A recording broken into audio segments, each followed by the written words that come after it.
Para falar hoje na mensagem, eu quero começar contando uma história. Eu costumo dizer que sempre que eu assisto um filme, eu tenho uma facilidade de me ver dentro desse filme. Então, por exemplo, você veja um filme policial, eu começo a me imaginar, cara, como seria se eu fosse um policial nas ruas de Nova York? Se eu vejo um filme de ação, se eu vejo um filme de espionagem, fico imaginando, imagina eu, 007, eu de preto assim e tal. Se eu vejo um filme de corrida de carro, eu já fico pensando, se eu fosse o Brian, como seria? Enfim, eu consigo me imaginar dentro dos filmes. E quando eu leio algum texto, alguma história assim, facilmente eu consigo me colocar dentro daquela história. Quando eu vejo um jogo de futebol mesmo, eu consigo pensar, nossa, se eu fosse jogador, eu jogo muito mal. Mas eu consigo me imaginar, eu me coloco naquela situação. E eu não sei se você sabe, mas os últimos capítulos do livro de Atos, eles são basicamente uma cena de um filme de ação. O apóstolo Paulo, ele está preso em Cesareia, e lá acontecem algumas coisas, e ele consegue uma audição, um tempo para conversar com César. Então ele sai de Cesareia, é designado um centurião para acompanhar ele, Júlio, e eles pegam um barco, e bom, acontece tantas coisas nesse meio tempo, mas para encurtar a história, eles sofrem um naufrágio. Eles pegam um vento contrário e agitam o mar, eles ficam muito tempo à deriva, não sabem como fazer, o que fazer. Paulo levanta, dá uma palavra, que ninguém vai morrer, que vai ficar tudo bem. Esse tempo de tempestade ali, eles sofrem um naufrágio, próximo de uma ilha, a ilha de Malta. Eles conseguem salvar todos, e naquele momento estão todos molhados, é um inverno, estão com frio. Paulo vai preparar uma fogueira naquele momento, vai atrás de alguns gravetos para preparar essa fogueira. Enquanto ele está pegando alguns gravetos, uma cobra pica a sua mão. E quando isso acontece, alguns moradores da ilha olham e falam, ih, olha lá, esse cara é muito azarado, olha lá. Ele vem no naufrágio, a cobra pica a mão dele, ele vai morrer. Acontece que ele pega, sacode a mão, joga a cobra no meio do fogo, e nada acontece, ele fica bem. Bom, eu lendo esse texto, eu comecei a me imaginar num navio e numa tempestade. Nos evangelhos a gente vai ver Jesus num barco com os seus discípulos, e ele acalmando a tempestade. Mas agora era diferente, eu num navio enorme. Tinham 276 pessoas naquele barco. Eles sofrem naquela tempestade, um tempo difícil. E eu acredito que em tempos difíceis, nós podemos viver milagres do Senhor. E lendo para esse texto de tantos milagres, eu pude olhar com carinho, e ver 3 desses milagres. Por isso eu quero convidar você para pegar a sua Bíblia e abrir no texto de Atos, capítulo 27, do versículo 21 em diante. A gente não vai ler o texto inteiro, a gente só vai ler do 21 ao 26, a palavra de Paulo. A Bíblia fala assim: visto que os homens tinham passado muito tempo sem comer, Paulo levantou-se diante deles e disse: os senhores deviam ter aceitado o meu conselho de não partir de Creta, pois assim teriam evitado este dano e prejuízo. Mas agora, recomendo-lhes que tenham coragem, pois nenhum de vocês perderá a vida, apenas o navio será destruído. Pois ontem à noite apareceu-me um anjo do Deus a quem pertenço e a quem adoro, dizendo-me: Paulo, não temas, é preciso que você compareça perante César. Deus, por sua graça, deu-lhe as vidas de todos os que estão navegando com você. Assim, tenham ânimo, senhores, creio em Deus que acontecerá de modo como me foi dito. Devemos ser arrastados para alguma ilha. Até aqui. Bom, essa é a fala de Paulo. Paulo se levanta no meio da tormenta e traz uma palavra para todos que estavam ali. E esse texto como um todo, ele é uma história de ação, mas ele é uma história de milagres.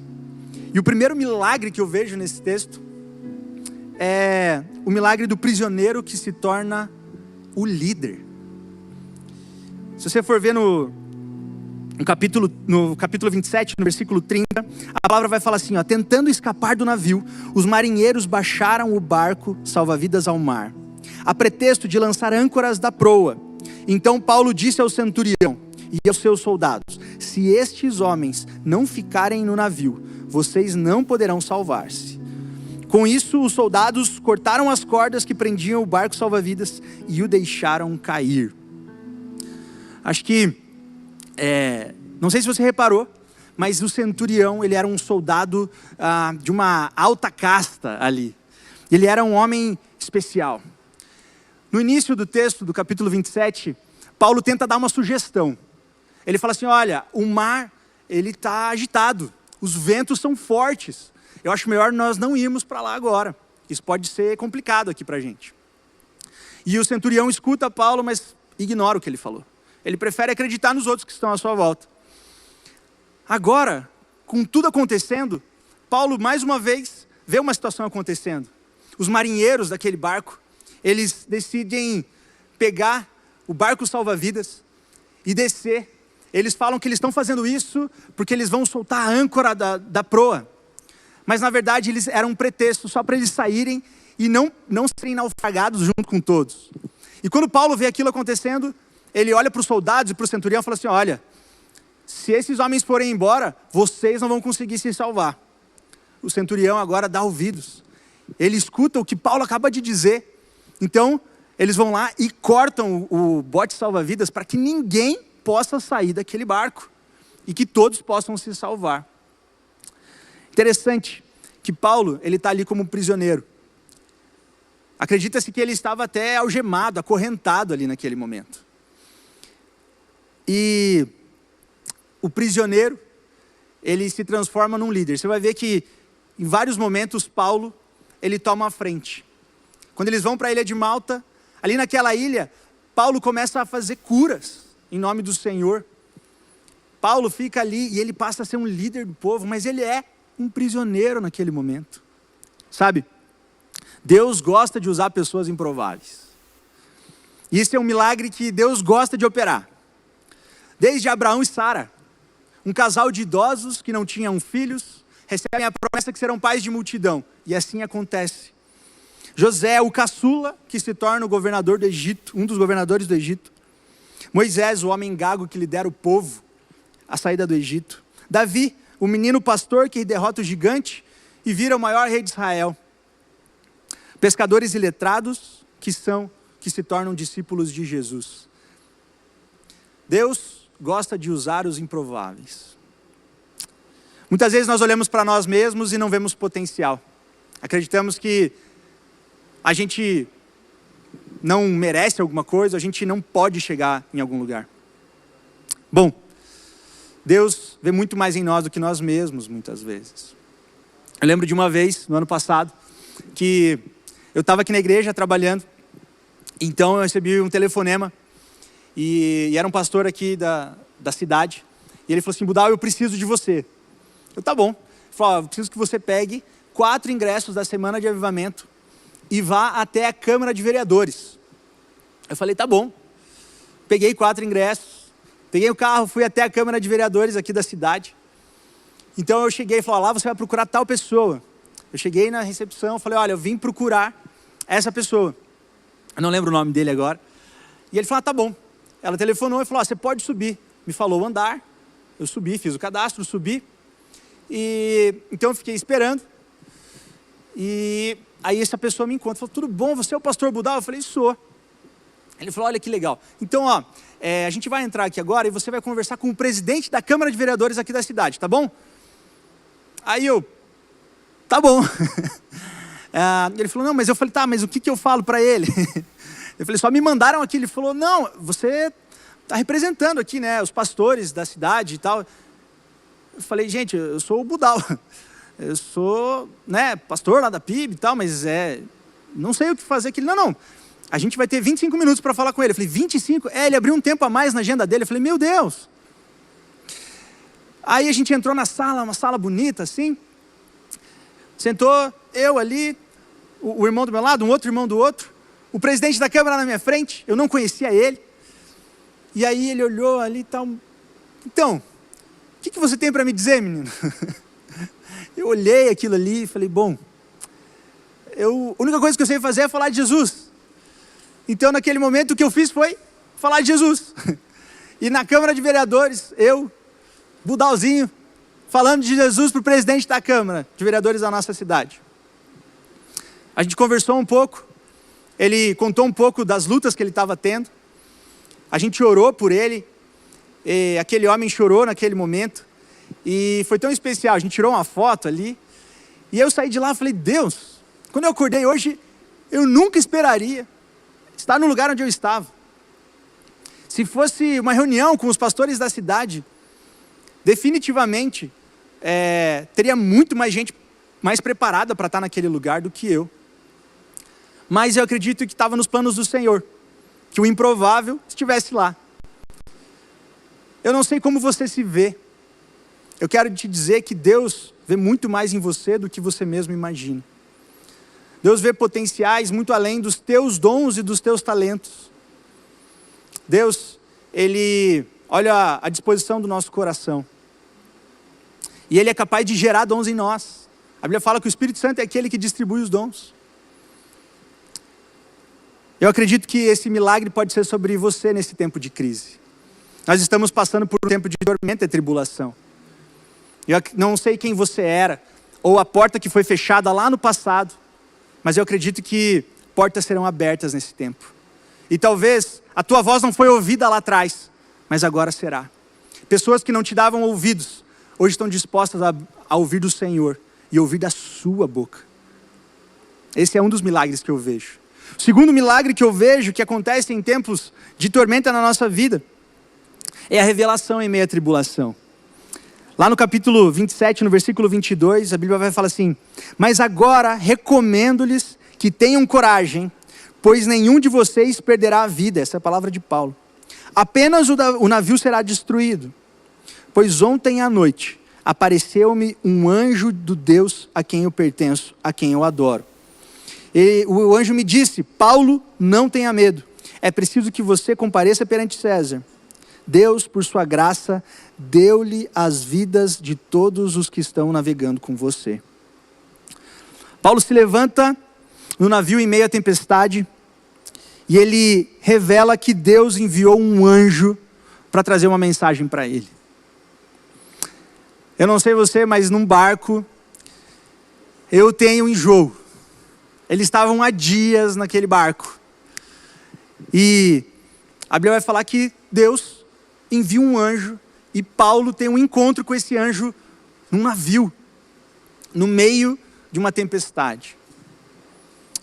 Eu acredito que em tempos de tempestade, em tempos difíceis, também são tempos da revelação do Senhor na nossa vida. Eu conheci um homem de Deus ontem, e ele contou várias histórias do que Deus já fez na vida dele. Ele é um empresário aqui da nossa cidade, e ele estava contando que logo após ele passar um tempo muito complicado, muito difícil, em que tentaram suborná-lo, e foi um tempo muito complicado, ele teve um sonho da revelação do Senhor. Ele contou que nesse sonho ele estava vestido com uma roupa de nazista, como se ele fizesse parte do exército nazista, e ele andando numa estrada, no meio de um comboio de outros soldados, marchando em direção a uma aldeia. Ele chega nessa aldeia, está chovendo, ele vai para debaixo de um telhado. Então, quando ele dá por si, ele está numa fila, e o comandante fala assim: olha, eu tenho aqui várias crianças, e todos aqui terão cada um que matar uma criança. E aí, eles pegam o primeiro soldado, colocam a criança deitada, colocam um machado na mão desse soldado e falam assim: se você não matar uma criança, você será morto. Naquele momento, ele fica com medo, e aquele soldado olhando aquilo levanta o machado e corta a cabeça daquela criança. Quando ele dá por si, ele está com o machado na mão, e aquele comando é dado para ele de novo: olha, se você não descer esse machado no pescoço dessa criança, você é que vai morrer. E ele naquele momento desesperado, lembrando, isso é um sonho. Ele diz que ele levantou o machado e ele abaixou o machado. Ele faz aquilo, ele corta aquele pescoço. Quando ele faz isso, aquela criança se transforma em palha, aquilo se mostra como um teste do Senhor. E Deus aparece para ele naquele sonho e fala assim: filho, você tem lições para aprender. A primeira delas é que não é tempo de matar quando é tempo de morrer. A segunda, não basta não ser como eles, não basta não fazer as mesmas coisas que eles fazem, você não pode se parecer com eles. Ele se viu fardado com aquela imagem do algoz, e ele falou assim: confia em mim. A revelação de Deus veio sobre a vida daquele homem num tempo difícil. Então ele se ajoelha, ele diz que ele não consegue mais dormir o resto da noite. E ele fala: olha, nos tempos complicados, nos tempos difíceis, a revelação do Senhor vem sobre a minha vida. Eu acredito que nesses tempos difíceis, tempos de tribulação, além de Deus te colocar em lugares onde você nunca imaginou estar, Deus quer trazer revelação sobre você. O anjo do Senhor pode aparecer sobre a sua vida. E você vai ver coisas com ele que você nem imagina. Deus quer ir mais profundo na sua vida.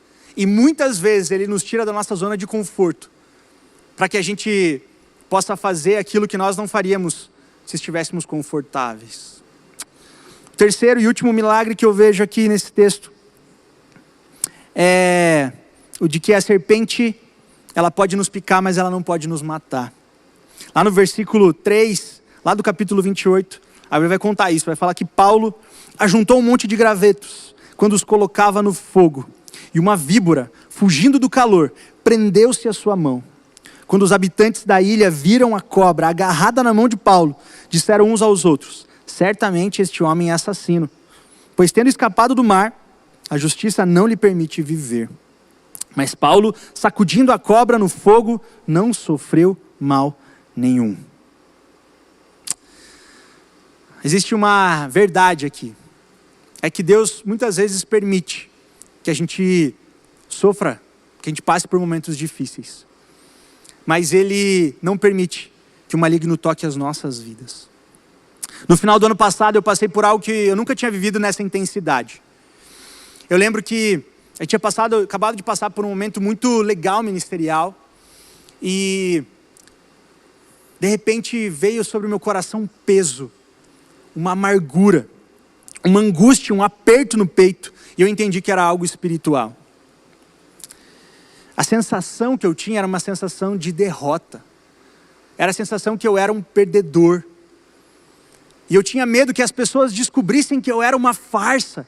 E aquele sentimento começou a ficar tão pesado dentro de mim, que a única coisa que eu conseguia chegar sobre mim era o choro. Era eu aceitando esse sentimento. Quando eu entendi que era algo espiritual, eu fui orar. E eu falei: Deus, eu estou me sentindo perdido. Eu estou me sentindo angustiado, meu coração está pesado. Deus, eu estou me sentindo um derrotado. E eu abrindo meu coração para Deus, Deus veio sobre mim e revelou quem eu realmente era. Ele falou: filho, eu te fiz mais do que vencedor. Você é meu filho. E nenhuma mentira vai poder apagar isso. Você é vitorioso, sim. O Senhor pode permitir que os inimigos nos cerquem, até mesmo nos ataquem. Mas Ele nunca vai permitir que o maligno toque nas nossas vidas. É tempo da gente sacudir as cobras das nossas mãos. Muitas vezes a gente acusa o golpe. Quantas vezes a gente se vê como derrotado? Paulo era um prisioneiro que tinha sofrido um naufrágio e acabado de ser picado por uma cobra. Esse homem podia largar os bets, jogar a toalha. Esse homem bem que podia entender, falar: olha, eu acho que Deus quer que eu morra mesmo. Mas não. Ele tem certeza que Deus mandou ele para conversar com César. Então, aquela cobra não podia impedir aquilo. Quantas vezes nas nossas vidas nós somos oprimidos? A palavra do Senhor vai nos dizer lá em Coríntios 4:8, de todos os lados somos pressionados, mas não desanimados, ficamos perplexos, mas não desesperados, somos perseguidos, mas não abandonados, abatidos, mas não destruídos. Jesus vai falar que neste mundo nós vamos ter tribulações, mas para a gente ter bom ânimo, porque Ele já venceu, e assim Ele nos faz vencedores. A cobra pode até nos picar, mas não vai nos matar. Eu acredito que a gente está passando por um tempo difícil, por um tempo complicado. Um tempo de dificuldade nos nossos pensamentos, nos nossos sentimentos. Mas eu acredito que nesse tempo de tribulação, a gente vai viver milagres do Senhor e já está vivendo. Se você olhar à sua volta, você vai perceber Deus agindo. Você pode perceber o que Deus está fazendo. Deus está cuidando de tudo. Deus não perdeu o controle, não tocou uma sirene de emergência no céu e Deus falando, olha, eu perdi o controle, alguém faça alguma coisa. Não. Deus permanece no controle de tudo. E essas tempestades vão servir para a gente viver os milagres do Senhor na nossa vida. Eu quero orar pela sua vida nesse momento. Eu quero orar por você que está se vendo num tempo de tribulação. Que está se vendo talvez no meio de um naufrágio. Talvez a sua empresa esteja quebrando. Talvez você perdeu o seu emprego por causa disso.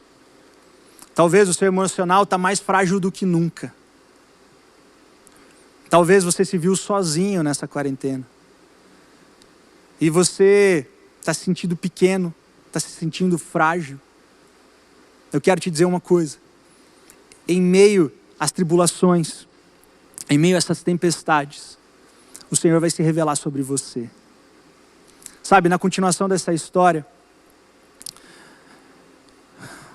Paulo, ele é mordido pela cobra. As pessoas da própria ilha de Malta à sua volta, eles olham para ele e falam, nossa, que homem miserável. Esse homem aqui está fadado à morte.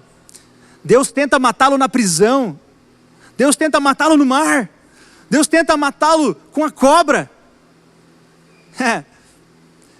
Paulo podia ouvir essas vozes à volta dele. Ele podia muito bem olhar para aquilo e concordar. Mas não. Ele sacode a cobra e fica bem. E sabe o que acontece depois disso? Os moradores daquela ilha que tinham condenado Paulo, que tinham falado que ele era um assassino, que ele provavelmente Deus queria matá-lo. Eles olham e vejam, esse homem foi picado pela cobra e nada aconteceu. Eles olham para ele e falam, esse é um Deus. A Bíblia fala isso, aqueles homens olham para ele e veem como um Deus. De derrotado a Deus. Paulo não acredita em nenhuma das palavras. Ele não acredita que ele é um derrotado, que ele é um perdedor, que ele é um assassino, que ele merece morrer. Mas ele também não acredita na palavra que o coloca como um Deus que vence a morte. Ele sabe exatamente quem ele é. Eu quero te dizer uma coisa, talvez as vozes à sua volta estão dizendo que você é um perdedor, que você é um fracassado, que você é pequeno demais. Mas essas mesmas vozes podem te dizer amanhã que você é demais. E uma vez me disseram isso. Quando o diabo não consegue te oprimir e te fazer menor, ele te coloca lá em cima, no pedestal mais alto, para que você receba a glória que é de Deus. E de lá você caia. Entenda uma coisa, nesse tempo de tribulação, Deus quer afirmar a tua identidade e quem realmente você é. Deus quer fazer milagres na sua vida, a ponto que você veja realmente quem Ele é e a sua função em toda a obra dEle. Eu acredito que você vai viver milagres com o Senhor, sim. E isso tudo vai virar um grande testemunho da glória dele manifesta nessa terra. Talvez você ouviu essa mensagem e você está se sentindo realmente num tempo de tribulação. Mas você não conhece esse Deus que traz o escape. Esse Deus que é capaz de fazer um prisioneiro um líder. Esse Deus que é capaz de se revelar em tempos difíceis. Talvez você não conheça esse Deus que é capaz de fazer um homem ser picado por uma cobra e nada acontecer. Talvez você não conheça esse Deus. Eu quero te dizer, esse Deus morreu por você e quer te conhecer. Esse Deus quer passar a vida inteira ao seu lado. Ele quer te conduzir. Ele existe, Ele é real. Ele não é uma lenda, Ele não é uma história. E hoje aqui, pela internet mesmo, na sua casa, diante do teu celular, diante do teu computador, da sua TV, eu quero te dizer, Deus está sentindo a sua falta. Ele quer te ter próximo. E Ele faz um convite de braços abertos numa cruz. E hoje você pode entregar a sua vida para Ele e tomar a melhor decisão da sua vida. E você pode ter certeza que em tempos difíceis, em tempos de tempestade, o que faz diferença é ter Jesus dentro do barco. Então, se você deseja entregar a sua vida a Jesus, existe um QR Code aqui do lado da tela. Você pode entrar nesse link e ali preencher. Nós queremos te conhecer, nós queremos orar por você, nós queremos estudar a Bíblia com você. Então faça isso. E eu quero orar agora por você que está sentindo esses momentos difíceis. Senhor Jesus, eu quero te agradecer, Pai, por tudo que o Senhor tem feito no nosso meio, Pai. Deus, eu te agradeço até mesmo por esse tempo de tribulação. Pai, o Senhor é bom, o Senhor é fiel. E Deus, eu sei, Pai, que o Senhor vai nos fazer passar por esse tempo, Pai. Obrigado, Pai, porque nós temos a Ti, que não nos deixa desamparados e à deriva. Obrigado, Jesus, porque o Senhor é um bom Deus. Obrigado, Jesus. E eu quero colocar diante de Ti, Pai, aqueles que têm se sentido pequenos, aqueles que têm sentido medo. Pai, em nome de Jesus, Pai, se revela nesse tempo. Vem com a Tua misericórdia, vem com a Tua glória sobre a vida destes, Pai. Que o Teu milagre, Deus, possa os alcançar. Pai, se manifesta, Pai. E sobre estes que decidiram pelo Senhor, que decidiram voltar para casa, ou que decidiram, Pai, Te conhecer. Pai, eu Te peço, Pai, se revela. Se revela. Tua palavra vai dizer, Deus, que o Senhor não rejeita um coração quebrantado e contrito. Pai, que nós possamos estar diante do Senhor com esse coração quebrantado e contrito. Faz assim, Deus. É o que nós oramos, Pai, em nome de Jesus. Amém e amém.